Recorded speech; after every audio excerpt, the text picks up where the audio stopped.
Good afternoon, ladies and gentlemen. My name is Fahad Siddiqui, and today we'll be just going over an informative speech about the review of the recent Syria strike that is being so well covered by all the news outlets. Um, Before we begin, I think it's important to note the history of what happened today.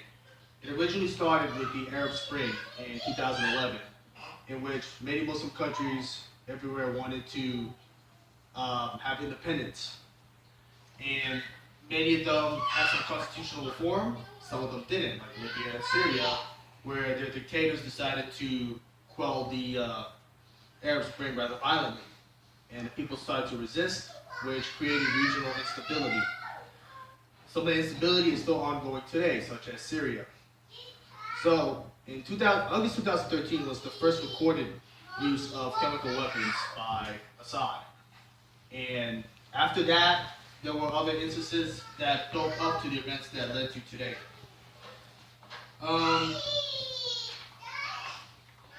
The Shariat airfield was the one that was recently struck by the 59 Tomahawk cruise missiles. And it is my intent not to discuss the political aftermath of it, but rather the nature of the strike itself. Okay? So, first thing to consider when you're trying to strike a target, first and foremost, violence should be the last method to be utilized when all other dialogue or peaceful resolutions have been exhausted. When you use violence or military action, you need to see that it achieves an aim. It achieves a message, both short-term and long-term consequences. Whether or not you want to psychologically, scare, terrify your enemies in a shock and awe-type campaign, or make a message statement to not only the Syrian people, but perhaps to her allies, such as Russia. So we're here to go over the specific details about that. First and foremost, to go over it, Shariat back in 2004, according to the Central Bureau of Statistics, had a population of 1,443 people. That was back in 2004. Since then, there hasn't been a normal, steady census about the population of them. So, Navy.mil covers a lot of information about the current status of the Navy. So you can see like how many ships they have, where they're deployed to, and numbers, so on and so forth. Same thing on the website of Navy.mil. It talks specifically about the Tomahawk cruise missile. Most Tomahawk cruise missiles typically carries about a 1,000-pound payload. They fly extremely low altitudes at subsonic speeds. And it was first operated during the Desert Storm, was the first operational use of the cruise missiles.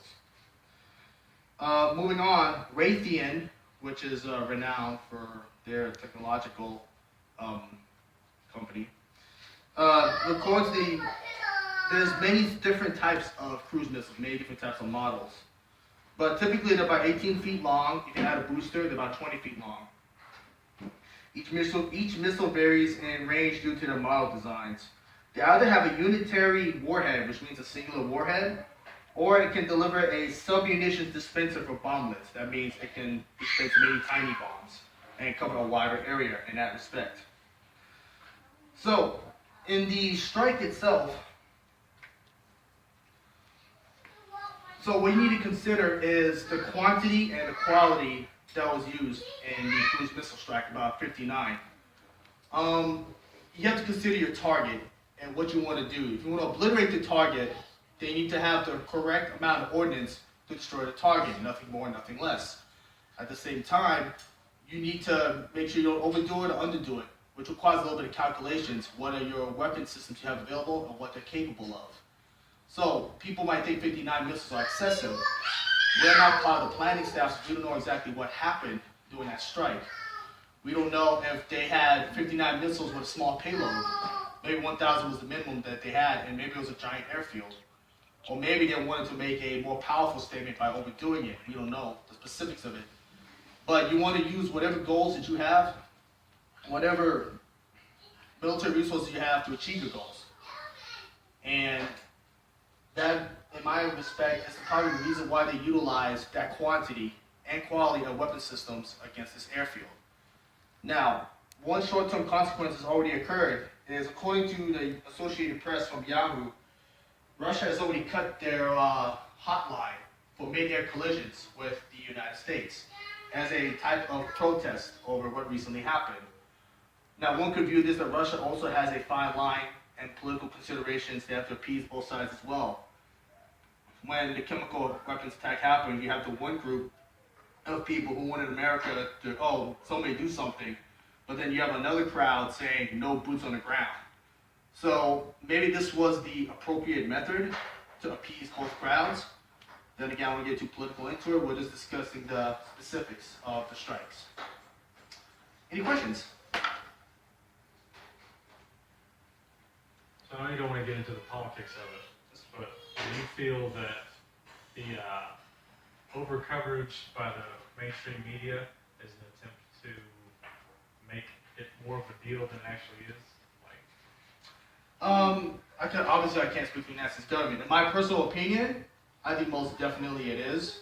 Me personally, we should probably stay out of foreign conflicts instead of being roped into another Gulf of Tonkin incident. We don't need any more of those. Another question, please?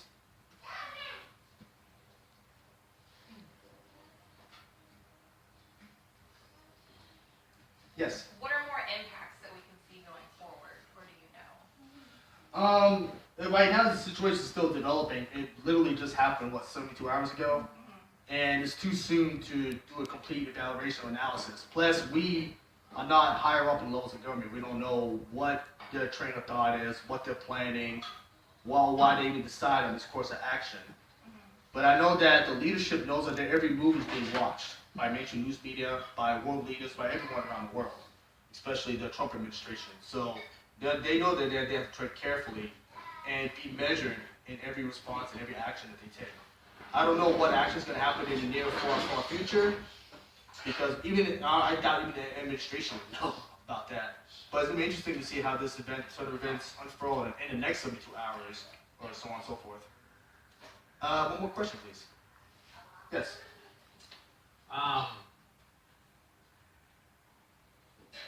So do you feel, based off of the information, how many people, number one, how many people were killed in the chemical attacks in Syria? Do you have that? The results still varied, but from what the Doctors Without Borders originally put the estimate at 100. They confirmed 69 were dead, but that estimate could be well over 100. As we both know, the freedom of the press is heavily restricted in Syria, so it's hard to get information out of that country. So the second part of that question is how many personnel were killed in the Tomahawk cruise missile strike? I do not know. I'm sure that they will release that information, or maybe they've already released it.